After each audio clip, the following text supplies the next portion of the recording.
Ya, baik. Selamat malam rekan-rekan yang dikasihi oleh Tuhan Yesus Kristus.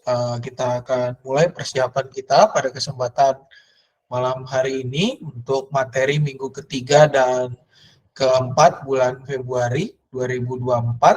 Sebelumnya kita akan mengawali dalam doa. Marilah kita berdoa.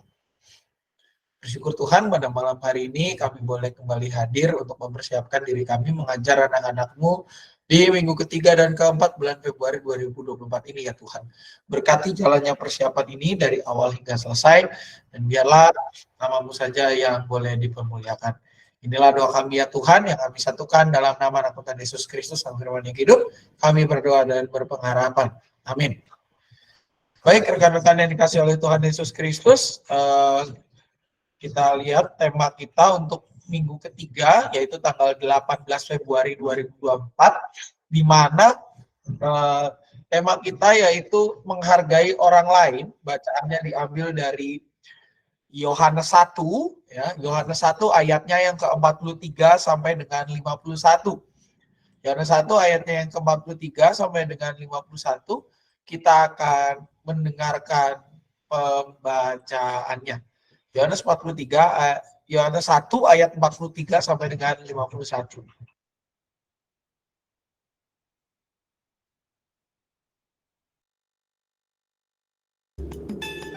Pada keesokan harinya, Yesus memutuskan untuk berangkat ke Galilea. Ia bertemu dengan Filipus dan berkata kepadanya, "Ikutlah aku." Filipus itu berasal dari Betsaida, kota Andreas dan Petrus. Filipus bertemu dengan Natanael dan berkata kepadanya, "Kami telah menemukan Dia yang disebut oleh Musa dalam kitab Taurat dan oleh para nabi, yaitu Yesus, anak Yusuf dari Nazaret." Kata Natanael kepadanya, "Mungkinkah sesuatu yang baik datang dari Nazaret?" Kata Filipus kepadanya, "Mari dan lihatlah." Yesus melihat Natanael datang kepadanya, lalu berkata tentang dia, "Lihat, inilah seorang Israel sejati. Tidak ada kepalsuan di dalamnya." Kata Natanael kepadanya, "Bagaimana engkau mengenal aku?" jawab Yesus kepadanya, "Sebelum Filipus memanggil engkau, aku telah melihat engkau di bawah pohon ara." Kata Natanael kepadanya, "Rabi, engkau anak Allah, engkau Raja orang Israel."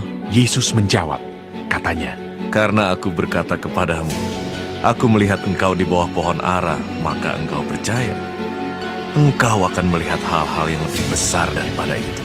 Lalu kata Yesus kepadanya, "Aku berkata kepadamu, sesungguhnya engkau akan melihat langit terbuka dan malaikat-malaikat Allah turun naik kepada Anak Manusia." Demikianlah bacaan firman Tuhan. Rekan-rekan yang dikasihi oleh Tuhan Yesus Kristus, ini merupakan rangkaian, ya. Kalau kita melihat Yohanes 1 secara keseluruhan, ini mulai dari ayat 35, ini merupakan rangkaian proses pemanggilan murid-murid Yesus yang pertama. Di mana dalam bagian kita melihat bahwa Yesus pada saat itu berangkat ke Galilea, bertemu dengan Filipus yang mengikut dia, gitu, dan kemudian Filipus bertemu dengan seorang bernama Natanael, ya, di mana ia mengungkapkan tentang identitas Yesus, anak Yusuf dari Nazaret.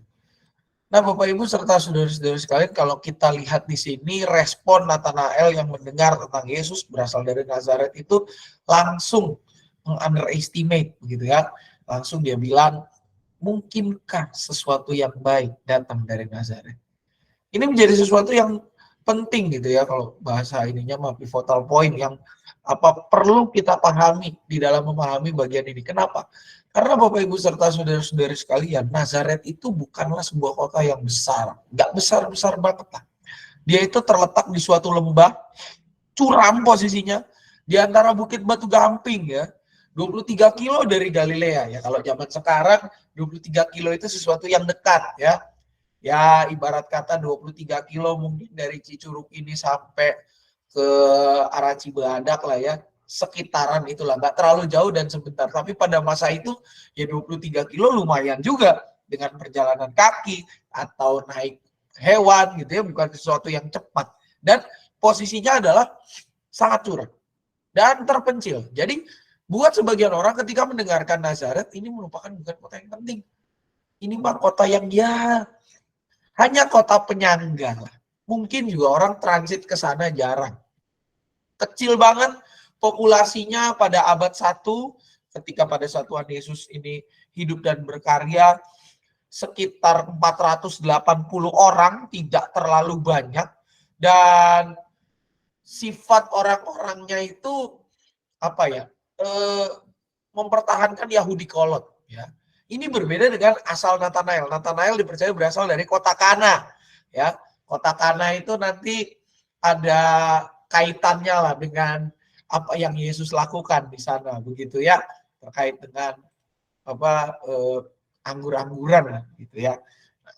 Nathanael berasal dari kota Kana, kota yang lebih besar daripada Nazaret. Akhirnya apa? Yang terjadi ketika dia mendengar kata Yesus, Yesus kok berasal dari Nazaret, Nathanael langsung merendahkan.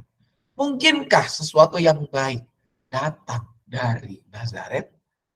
Nah, di dalam bagian ini Filipus tidak serta-merta langsung apa ya, kayak orang, ih kok gitu sih? Nah, tapi respon Filipus adalah, ayo coba kamu lihat dulu lah. Kita lihat dulu. Jangan kamu langsung ngomong gitu ya, ngomong dulu lah, lihat dulu lah. Ya. Ketika apa namanya, Nathanael langsung berjumpa dengan Yesus Kristus, langsung Tuhan bilang, inilah seorang Israel sejati. Ya. Makanya dia bilang, kok kamu bisa mengenal saya? Kok kamu tahu di bawah, engkau telah melihat saya di bawah pohon ara. Dari situ kita melihat pandangan Nathanael tentang Yesus itu berubah.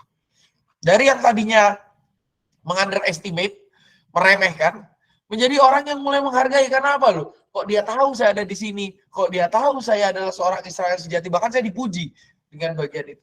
Makanya Nathanael memuji balik. Rabi, engkau anak Allah, engkau raja orang Israel. Ya. Yesus yang mengetahui motifnya langsung mengatakan, karena aku berkata kepadamu, engkau berada di bawah pohon ara, maka aku percaya, maka engkau percaya. Ini pertanyaan yang istilahnya Yesus membalikkan lah.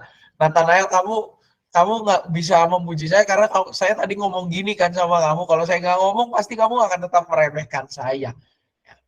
Nah ini apa namanya, memperlihatkan bagaimana Yesus yang maha kuasa, dan kemahakuasaan Yesus itu mampu mengubahkan pandangan Nathanael yang tadinya meremehkan. Nah, apa yang mau kita tekankan pada anak-anak? Nah, Bapak Ibu serta saudara-saudari sekalian, terkadang di dalam memberikan penilaian kepada seseorang, kita mungkin sering bersikap seperti Nathanael. Ya, ini yang mau kita tekankan pada anak. Kita terburu-buru menilai negatif. Ya, kalau kita mendengar, Cicurug teh apa sih? Ya, kalau dikaitkan dengan kita kan Nazaret tuh mirip-mirip lah kondisinya sama kita gitu ya. Nggak terlalu besar walaupun sekarang udah banyak banget orangnya gitu ya. Terus udah gitu di lamping gunung. Ya, zaman itu kan terpencil gitu ya. Nah ini apa sih dari Nazaret baiknya gitu ya. Nah ini kita sering bersikap seperti itu. Ketika menilai negatif, kalau udah tahu apa namanya asal usulnya, kita kenal dari kecil, mungkin kita mudah menilai sesuatu dengan negatif. Kadang di dalam kehidupan kita, penilaian negatif itulah yang mempengaruhi jalan hidup kita. Yang akhirnya kita pertahankan, oh si Anu begini, oh si Anu begitu, oh emang dasarnya begitu, udah bakat alamnya kayak gitu, udah gak bisa dirubah lah, udah gak ada obat yang kayak gitu-gitu. Nah, di dalam bagian ini kita mau mengajak anak-anak untuk tidak hanya sekedar berjalan berdasarkan persepsi itu saja. Tapi kita mau mengajak anak-anak untuk berani mengenal, berani mendekatkan diri, berani mendalami pribadi seseorang. Karena apa? Ketika kita mendekatkan diri, ketika kita berani mendalami, bisa saja penilaian itu berubah. Contohnya Nathanael, ketika dia mendekat kepada Tuhan Yesus, dia mendengarkan pemaparan Tuhan Yesus yang bilang, kamu tadi duduk di bawah pohon ara ya. Langsung, kamu tahu ya, ternyata ini bukan orang main-main, ini orang yang luar biasa.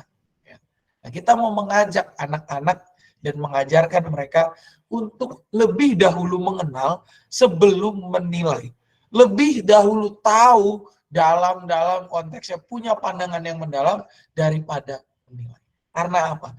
Dari pengenalan itulah anak belajar untuk menghargai dan menghormati temannya yang unik dan berbeda. Kita tidak bisa menutup mata, Bapak Ibu serta saudara-saudari sekalian, pergenggengan dari zaman sekolah minggu sudah ada lah. mulai dari pemisahan karena laki-laki dan perempuan, pemisahan karena satu sekolah atau tidak, gitu ya, dan juga ya hal-hal lainnya lah yang membedakan mereka. Nah, kita mau mengajak anak-anak untuk apa? Jangan kayak gitu. Jangan kamu ketika kamu tidak sefrekuensi kamu menjauhi dia, jangan. Justru kamu harus mengenal dia lebih dalam. Kita mau mengajak anak-anak untuk saling mengenal. Termasuk kalau di Batita, kita mau mengajak orang tuanya untuk tidak langsung memberikan penilaian, oh emang dia mah nakal gitu ya, ketika ada yang dinakalin atau apa gitu, langsung ngecap gitu, jangan. Justru kita harus sebagai orang tua kita menanamkan kepada anak kita nilai-nilai, mau mengenal dulu, tahu siapa dia, identitasnya seperti apa. Dimulai dari orang tua khususnya yang di kelas Batita. Oleh karena itu, rekan-rekan, ayat hafalan kita diambil dari 1 Petrus 2 ayat 17. Yang demikian bunyinya, hormatilah semua orang, kasihilah saudara-saudaramu. Di mana melalui ayat hafalan ini kita diajak juga mengajak anak-anak yang semakin menekankan untuk menghormati semua orang, karena semua orang sama di hadapan Tuhan, dan sudah menjadi tugas kita untuk saling menghormati, saling menghargai, dan saling mengasihi. Itu materi untuk minggu ketiga. Barangkali sampai di sini ada pertanyaan atau respon, silakan rekan-rekan. Mangga.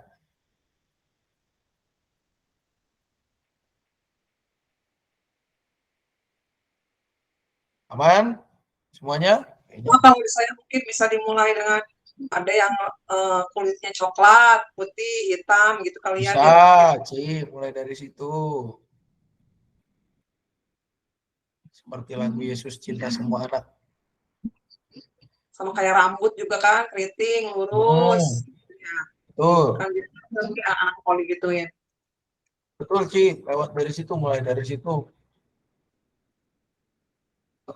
Pak Sam. Ya, silakan Bu Sam. Untuk bacaan kelas Esther semua, Pak. Kelas Esther. Pendek nggak sih Bu? 43 sampai 51 berapa ayat sih? 8. 8. Cukup lah Bu, kalau 8 mah. Minggu lalu 10 Bu. Oke Pak. Cukup ya Bu, aman lah ya. Minggu depan dikit kok, minggu depannya dikit. Siap, makasih Pak. Sama-sama Bu. Lagi rekan-rekan? Oke, kalau tidak ada lagi kita masuk ke bagian aktivitas. Ini ada beberapa aktivitas di sini rekan-rekan yang bisa kita lihat begitu ya. Untuk yang anak kelas, kita mulai dulu dari Yeskiel dan Musa ya. Kita mau mengajak anak-anak membuat jurnal mendoakan ya. Di sini dengan jelas dikatakan, tuliskan nama 6 orang teman dan sikap tidak baik. Secara bergantian doakan teman-temanmu ini setiap hari. Bukan sehari, bukan 2 hari, tapi setiap hari. Jadi kita mau mengajak anak-anak untuk menuliskan, mungkin ya usia-usia mereka pasti ada aja temen yang nggak mereka suka gitu ya. Tulisin itu kenapa mereka nggak suka. Nah itu justru tugas mereka harus mendoakan teman-teman yang tidak mereka suka. Doakannya apa? Doakan supaya mereka mendapat apa? Ya, mereka mendapatkan kasih Allah, dan juga doakan supaya mereka bisa menjadi pribadi yang lebih baik dari hari ke hari. Itu untuk yang kelas Yeskiel dan kelas Musa. Untuk kelas Daud, Daniel, Esther. Saya pikir bagian ini juga oke gitu ya. Cetak dan bagikan pola mahkota. Nah, saya pikir memakai mahkota anak-anak gitu ya. Guru dapat mengingatkan, kenapa mahkotanya bentuknya seperti ini, muka orang semua. Karena seperti lagu kita, Yesus cinta semua anak ya. Pesan firman Tuhan adalah mau berteman dengan semua orang ya. Termasuk dari Batita kita tanamkanlah kepada orang tuanya juga, agar jangan selektif, bukannya jangan selektif, jangan apa ya, istilahnya kayak orang ya, bertemanlah dengan semua orang gitu ya. Jadi teman oke, tapi kalau ya sahabat kan lain urusan gitu ya. Kalau bertemanlah, karena apa? Dengan segala perbedaan yang ada kita akan bisa belajar, semakin diperkaya lah oleh Tuhan. Begitu rekan-rekan untuk aktivitas, bagaimana, ada tanggapan? Silakan.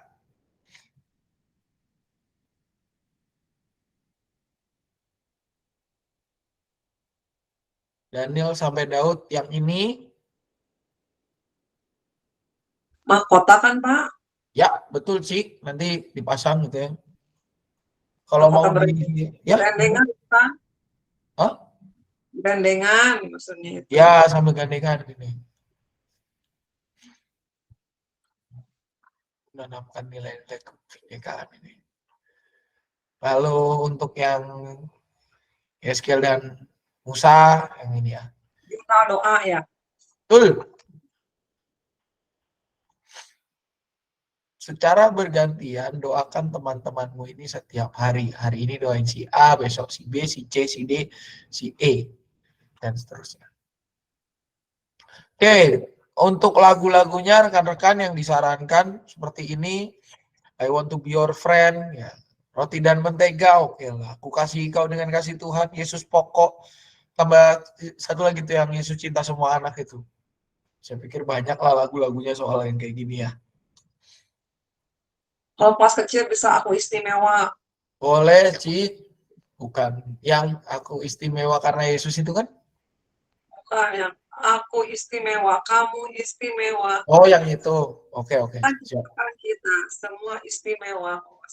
Kataku dapat kedip gitu, Pak. Dip. Yang itu kan, Cik? Ya. Sip. Oke, kalau aman semua, kita lanjut ya ke materi minggu depannya. Minggu keempat bulan Februari, tanggal 25. Pak Sam, Silakan, ya, Bu Marcel. hafalannya belum. Oh, sudah Udah, tadi. Bu, sama Bu. Ini 1 Petrus 2 ayat 17a, Bu. Ini 17a. 1 Petrus 2 ayat 17a. Oke, makasih. Siap, sama-sama Bu. Yang hormatilah semua orang, kasihlah saudara-saudaramu ya. Siap. Kita lanjut ke 25 Februari dengan tema gigih berbuat baik. Bacaan Alkitab Matius 13 ayat 53 sampai 58. Karena bacaannya pendek, saya minta tolong mungkin ada satu orang sukarelawan atau sukarelawati yang bisa membacakan bagian ini. Mangga, silakan rekan-rekan dengan rela hati. Matius berapa? Matius 13 ayat 53 sampai 58, Bu Marcel. Bacaan kita berjudul perumpamaan tentang pukat. Bukan, Bu. Matius 13. Matius 13. Iya, Matius 13 ayat 53 sampai 58. Oke, Yesus ditolak di Nazaret. Ya. Silakan, Bu. Setelah Yesus, ya, pembacaan kita berbunyi, setelah Yesus selesai menceritakan perumpamaan-perumpamaan itu, ia pun pergi dari situ. Setibanya di tempat asalnya, Yesus mengajar orang-orang di situ di rumah ibadat mereka. Maka takjublah mereka dan berkata, dari mana diperolehnya hikmat itu dan kuasa untuk mengadakan mujizat-mujizat itu? Bukankah ia ini anak tukang kayu? Bukankah ibunya bernama Maria dan saudara-saudaranya Yakobus, Yusuf, Simon, dan Yudas? Dan bukankah saudara-saudaranya perempuan semuanya ada bersama kita? Jadi dari mana diperolehnya semua itu? Lalu mereka kecewa dan menolak dia. Maka Yesus berkata kepada mereka, seorang nabi dihormati di mana-mana, kecuali di tempat asalnya sendiri dan di rumahnya. Dan karena ketidakpercayaan mereka, tidak banyak mujizat diadakannya di situ. Demikianlah firman Tuhan malam ini. Terima kasih. Siap, terima kasih Bu Marcel. Sama-sama. Baik, rekan-rekan, saya pikir ini bacaan yang sangat familiar ya buat kita. Ini adalah sebuah bacaan di mana Tuhan Yesus sudah mulai memberitakan tentang, sudah mulai mengajar gitu. Kalau kita lihat dari 13 ayatnya yang pertama gitu ya, dari awal tuh kalau kita lihat udah perumpamaan ya. Yesus sudah mengajar dengan perumpamaan, lalang antara gandum, biji sawi ragi. Itu perumpamaan yang keren semua. Perumpamaan tentang pukat, dan setelah selesai dia pergi untuk pulang kampung gitu ya, mengajar di situ. Nah, ketika Tuhan Yesus mengajar di tempat asal, orang-orang notice sama dia gitu ya, langsung kayak orang, loh ini kayaknya si ini deh. Ini kan yang dulu anaknya si ini kan, ini yang ini kan saudara-saudara ada sama kita. Akhirnya apa? Mereka merasa karena orang-orang yang ada di situ tahu kecilnya Yesus kayak mana, nakalnya kayak mana gitu ya. Dan ya latar belakang Yesus itu ketahuan lah sama mereka gitu ya. Mereka menjadi kecewa. Ya. Menjadi kecewa karena apa? Karena mereka ternyata mendengarkan, loh ini mah orang saya tahu kecilnya kok kamu bisa ngajar kayak gini gitu ya. Mereka menjadi kecewa. Mereka menjadi kesal dan boleh dibilang berujung pada penolakan ya. Dikatakan menolak. Ya. Penolakan di sini maksudnya adalah bahwa mereka mendengarkan pengajaran Yesus, tapi apa? Ketika mereka mau tindak lebih lanjut gitu ya, mereka saya juga tahu kok kecilnya kamu, ngapain saya dengerin kamu lah. Kamu ngomong kayak gitu, kecilmu dulu kayak gini gitu ya. Langsung berpandangan pada penilaian pengalaman mereka zaman dulu ya. Tidak move on dan tidak mau menerima apa yang present, apa yang ada di depan gitu ya. Mereka menilai hanya berdasarkan masa lalu, hanya berdasarkan past, bukan berdasarkan yang present yang ada. Sehingga membuat apa? Membuat jemaat yang hari itu hadir mendengarkan pengajaran Yesus, ya akhirnya ya begitu gitu ya, menolak ya. Tanda-tanda orang yang tidak bisa move on dari masa lalu itu kan banyak menolak hal-hal yang yang baru, lalu juga sulit untuk beradaptasi. Nah, ini kan jemaat di kota asal Yesus ketika dia pulang ke di Nazaret, diajak untuk melihat sesuatu yang ada di depan mereka. Nah, mereka tidak mau berpindah dari kebiasaan-kebiasaan lama mereka. Akhirnya mereka menjadi kecewa dan menolak. Tetapi apa yang mau kita tekankan pada anak-anak? Yang kita tekankan ini adalah bagaimana apa yang Tuhan Yesus lakukan. Walaupun dia mengatakan seorang nabi dihormati di mana-mana, tapi apa? Tuhan Yesus apakah berhenti berkarya? Tidak. Tuhan Yesus terus maju berkarya, walaupun dia harus pindah ke tempat yang lain, tidak diterima di kampung asalnya, tetapi Tuhan Yesus mau terus maju berkarya, tidak pernah lelah ya, untuk mewartakan kabar kerajaan Allah. Nah, yang mau kita ajarkan kepada anak-anak adalah realita tentang penolakan. Realitas penolakan itu sesuatu yang pasti kita hadapi. Penolakan adalah hal yang sering terjadi, tidak hanya dari luar, tapi dari dalam. Tidak hanya orang-orang yang jauh sama kita, tapi orang-orang terdekat kita. Bahkan diri kita sendiri pun menolak kadang, saya gak gitu, saya tipenya begini. Nah, itu berarti sudah ada tendensi-tendensi penolakan diri. Kenapa? Karena bisa jadi termasuk diri kita mengenal diri kita dan tidak mau berpikir, tidak mau menerima realitas itu. Tetapi kita harus belajar dari semangat Yesus yang walaupun mendapatkan penolakan, dia tetap mengerjakan apa yang baik. Walaupun diri kita menolak, tapi kalau itu adalah sesuatu yang baik, kenapa kita tidak maju untuk mengerjakan? Yesus tetap gigih mewartakan kabar baik walaupun ditolak. Yesus tidak berhenti berkarya. Oleh karena itu ketika anak-anak nanti ditolaklah oleh orang tua, entah teman mereka, entah bahkan di sekolah atau di lingkungan yang lain, pesan kita, message-nya di minggu ini adalah jangan pernah berhenti berkarya. Jangan cepat menyerah, maju terus. Karena apa? Penolakan bisa saja menjadi cara Tuhan untuk meningkatkan level kita. Menjadi ujian Tuhan untuk mengetes seberapa kita. Ya. Menjadi sebuah tantangan yang membantu kita untuk semakin memurnikan motivasi panggilan mengabarkan karya kasih Tuhan. Oleh karena itu, ini semakin ditekankan di dalam ayat hafalan kita yang terambil dari, sebenarnya ada dua pilihan, isinya kurang lebih sama, 2 Tesalonika 3 ayat 13 sama yang Galatia 6. Tetapi ini lebih cepat, tepat, guna sasaran ini yang Galatia 6. Galatia 6 ayatnya yang ke-9 bagian A. Yang mengatakan, janganlah kita jemu-jemu berbuat baik. Ini semakin menegaskan makna tentang inti dari firman Tuhan di minggu ke-4 Februari ini. Seraya kita menutup bulan Februari dan memasuki bulan Maret, dan ini bertepatan dengan Prapaskah yang kedua. Sampai di sini untuk bahan dan ayat hafalan, rekan-rekan apakah ada respon atau pertanyaan? Dipersilakan.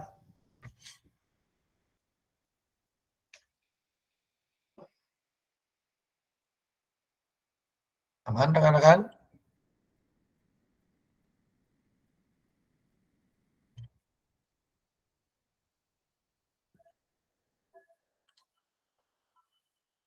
Aman, Pak.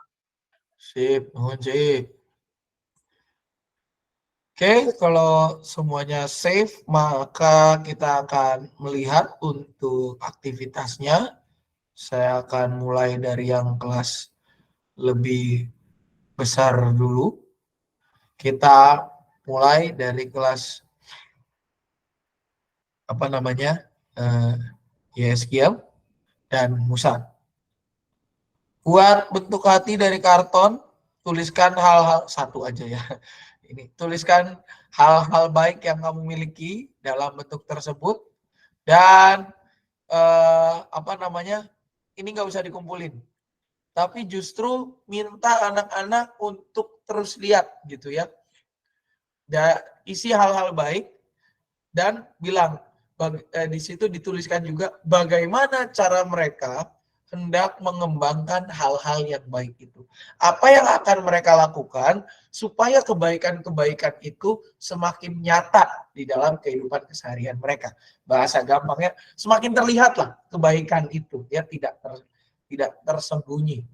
Ya, itu untuk Yeskiel dan kelas Musa. Yang nomor 2 ini poinnya, yang nomor 3 nggak usah, nomor 1 nggak usah. Poinnya nomor 2, buat hati dari bisa karton, bisa kertas gitu ya. Nggak usah 5-10 buah lah, 1 aja cukup asal besar gitu ya. Dan minta anak tuliskan hal-hal baik apa yang mereka miliki dan bagaimana cara mereka untuk semakin menyatakan kebaikan itu dalam keseharian. Lalu untuk kelas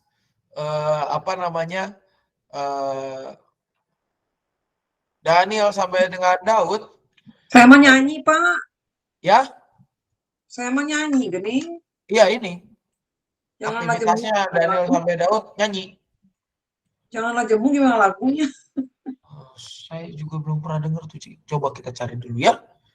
Kayaknya entah saya nggak masuk waktu zaman sekolah minggu dulu atau gimana gitu ya. Atau memang lagunya yang benar-benar baru gitu ya. Coba saya sambil cari. Pokoknya saya cari notnya, di sini tidak ada linknya dan segala rupanya. Oh ini. Bentar sih, ada.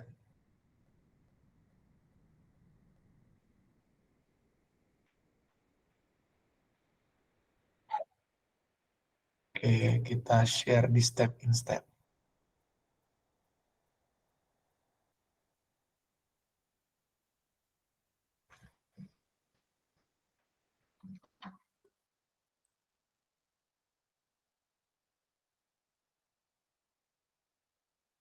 Sama-sama bangkit berdiri, kita menyanyi lagu ini bersama-sama. Janganlah jemu. Tapi jangan Harus semangat. Harus semangat dong, karena kita melakukan hal yang baik. Oke, kan Anda.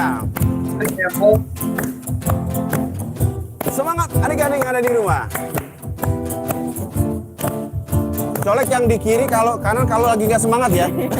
Semangat, oke. Sama-sama, katakan. Janganlah jemu berbuat baik.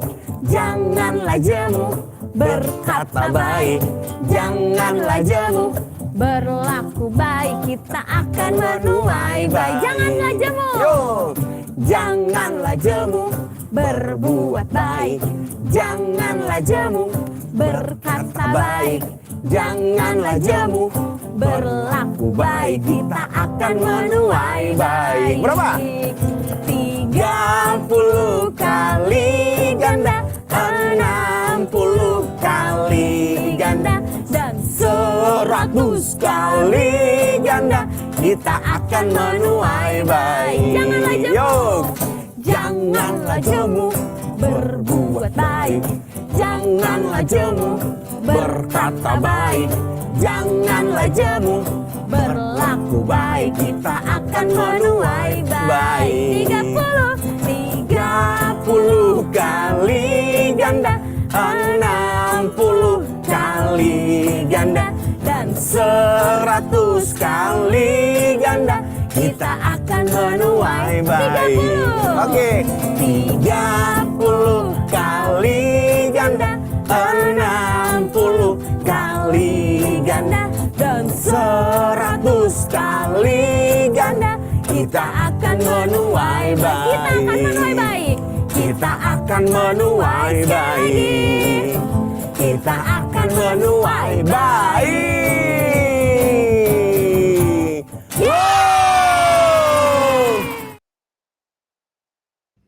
Gitu lagunya, Ci. Itu kan duet Pak. Baik. Oke. Pas sama serius banget mendengarnya. Aku Nah, duet sama saya siapa ini? agak ke-trigger ketika 30 kali ganda. Saya lagi mikir kan, ini ngacunya kemana nih? Oh, perumpamaan tentang ini perumpamaan tentang tanah yang tanah yang perumpamaan tentang penabur. Ketika penabur itu menabur di tanah yang baik, maka dia akan berbuah gitu ya. Berbuahnya ada yang 30 kali lipat, 60 kali lipat, dan 100 kali lipat. Gitu gimana nih? Gitu. Ternyata salah nyebutnya. Kenapa sih? Pikir aku cuman kata-kata aja 30 itu ada tujuannya kan situ kali ya. Perumpamaan penabur ya. Perumpamaan tentang penabur kan, ada benih yang jatuh di pinggir jalan, mati.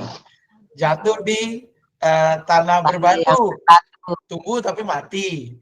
Jatuh di semak belukar, tumbuh tapi terhimpit. Terakhir kan di tanah yang baik ya, berbuah 30, 60, 100. Agak ke-trigger tuh di situ. Ayo Bu Samtini kita berduet. 30 kali ganda. Wah, seru tuh.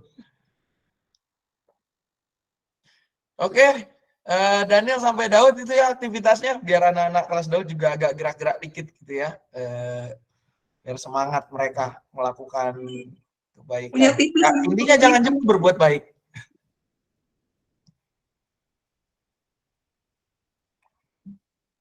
Oke, itu apakah masih ada respon untuk aktivitas rekan-rekan? Bisa ya semuanya? Bisa Pak, saya memang ada TV apalagi. Tinggal joget. Nanti kalau yang mungkin kelas Esther butuh TV, bisa pakai TV yang agak kecilan tuh, yang satu lagi yang posisinya di mana lagi TV itu kalau nggak salah. Di YHS Pak. Di YHS ya? Ya, TV yang di YHS bisa diangkat-angkat. Soalnya kalau TV yang di kelas Batita itu kayaknya kalau diangkat, waduh bisa dikamukin itu sama yang punya karpet. Sama yang punya kelas maksudnya. Galak. Oke, kita lanjutkan untuk yang lagu-lagunya ya tadi. Laskar Kristus, Janganlah Jemu, terus mungkin apa ya, Gigi Berbuat Baik tuh ada lagi nggak sih lagu-lagunya? Allah itu baik kali Pak. Allah itu baik juga bisa. Dia baik bagiku, dia baik bagimu, bisa kan itu? Bisa Ci, itu dimodifikasi aman. Bisa lah, banyak lah lagu-lagu tentang ya Laskar Kristus kan. Saya Laskar Kristus siap gerak dor itu. Ya walaupun masih berpikir saya siap gerak dor itu kaitannya apa, tapi ya sementara itu masih acceptable lah, masih bisa diterima. Bukan pasukan berkuda, bukan pasukan menembak, Saya tidak. Kalau nggak salah gitu kan ya kata-katanya ya. Bukan pasukan berjalan. Bukan pasukan berjalan. Saya tidak menembaki musuh. Iya. Oke lah, aman. Ada lagi rekan-rekan yang lain? Tambahan?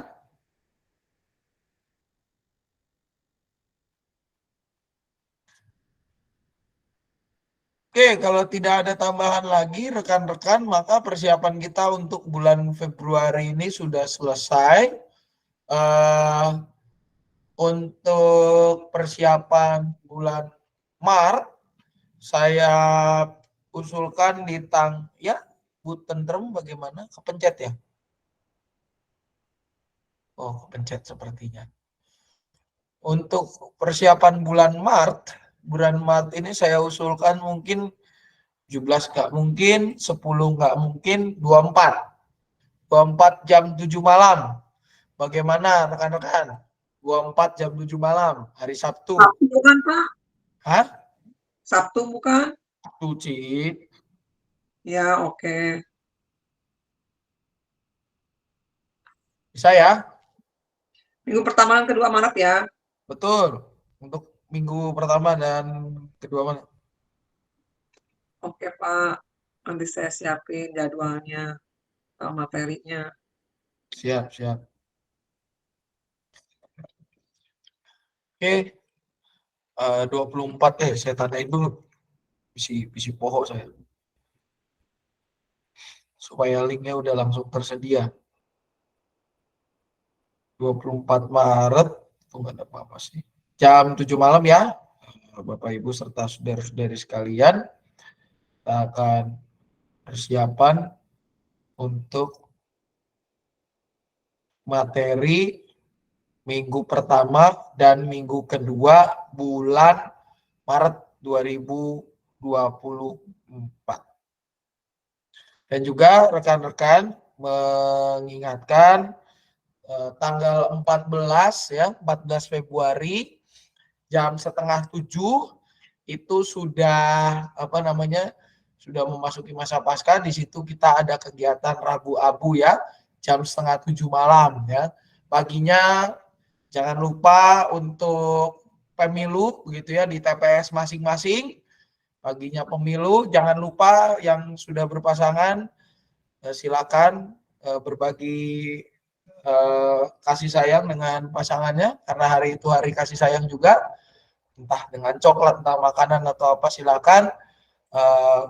Jangan lupa pagian sedikit ke pemilu juga, ke TPS, dan sorenya ada Rabu Abu di gereja mulai pukul 6:30 malam. Apakah anak-anak boleh dibawa? Boleh, ya tidak masalah. Kemarin juga ada yang nanya sama saya, bahkan Pak Pendeta, apakah ibadah pagi boleh bawa anak? Saya bilang, boleh kok Bu, sekarang udah aman kok. Karena dia ternyata, saya tanya ketika selesai ibadah kedua, Bu kenapa nggak sekolah minggu? Ini Pak, saya anak kan bukannya enggak boleh gue ke pagi. Oh boleh, bawa aja ke pagi supaya siangnya nanti bisa ke sekolah minggu gitu ya. Diinfokan, rekan-rekan, tanggal 14 itu sudah mulai rangkaian Paskah, ada Rabu Abu di situ. Jangan lupa ke TPS, dan juga Paskahnya kita adalah tanggal 31 Maret gitu ya. Tentu nanti ada sosialisasi aksi. Saya dengar namanya apa, Cimel, sudah diputuskan belum? Gokah atau apa namanya? Goceng Sugan. Ya, nanti namanya ada seperti biasa, kita aksi puasa Paskah di sekolah minggu, entah dalam bentuk celengan atau apapun itu nanti akan disosialisasikan oleh rekan-rekan pengurus begitu ya. Kami akan merapatkan karena ini yang paling susah nyari namanya, sampai sekarang belum konklaf atau belum ketemu gitu ya. Jadi itu saja. Jangan lupa juga rekan-rekan, untuk mereka yang pelayanan, mohon kudu wajib harus ikut ibadah yang pertama, dan dengan sangat saya mohon untuk tidak terlambat datangnya. Karena apa, kalau kadang ya mungkin ada beberapa PF yang cukup bisa menghandle ya. Cuman kalau ada yang jalan ketika datangnya pas pembacaan tuh kayaknya aduh gimana gitu ya. Apalagi orang-orang berdiri dia duduk, waduh saya udah ngelihatnya gimana gitu ya. Kenapa nggak ikutan berdiri aja? Mohon jangan terlambat rekan-rekan. Kalau bisa bangun lebih pagi lebih baik begitu ya, karena jalanan takutnya ada hujan atau cuaca ekstrim kayak hari ini tiba-tiba hujannya begitu besar. Mungkin itu saja rekan-rekan. Apakah ada rekan-rekan pengurus komisi anak yang lain ada pengumuman? Waktu rambat silakan. Itu Pak Sam yang tanggal 17, Tari nggak bisa ikut katanya Pak. Aduh. Makanya kemarin juga saya jadi bingung. Ya udah, nanti kita bicarain di pengurusnya Ci ya. Besoklah kita bicarain sekalian ngomongin pasca besok malam jam 7. Ya. Oke. Kalau sudah tidak ada lagi rekan-rekan, kita berdoa mengakhiri persiapan ini. Mari kita berdoa. Kami bersyukur Tuhan pada malam hari ini kami boleh mempersiapkan diri kami untuk mengajar anak-anak-Mu di minggu ketiga dan keempat Februari. Kami tahu ya Tuhan, kami sadar persiapan kami tidaklah seberapa. Biarlah Engkau yang semakin menolong kami, menyempurnakan kami, bahkan memampukan kami untuk boleh mengajarkan firman-Mu ya Tuhan kepada anak-anak pada waktunya kelak. Biarlah Engkau yang juga menolong kami untuk semakin menata persiapan pribadi kami, agar juga boleh semakin baik dan segala sesuatu yang kami kerjakan hanya demi kemuliaan nama-Mu saja. Jika sebentar kami akan berpisah, berkati kehidupan kami ya Tuhan. Biarlah istirahat kami atau pekerjaan kami pada malam hari ini boleh menjadi berkat dan memuliakan nama-Mu saja. Terima kasih ya Tuhan, inilah doa kami yang kami satukan dalam nama Roh Tuhan Yesus Kristus, kami berdoa. Amin. Selamat malam rekan-rekan semua, selamat melanjutkan kegiatan. Tuhan Yesus memberkati kita semua. Selamat malam. Selamat malam semuanya. Terima kasih. Selamat malam. Terima kasih. Bye. Salam semua. Pamit ya.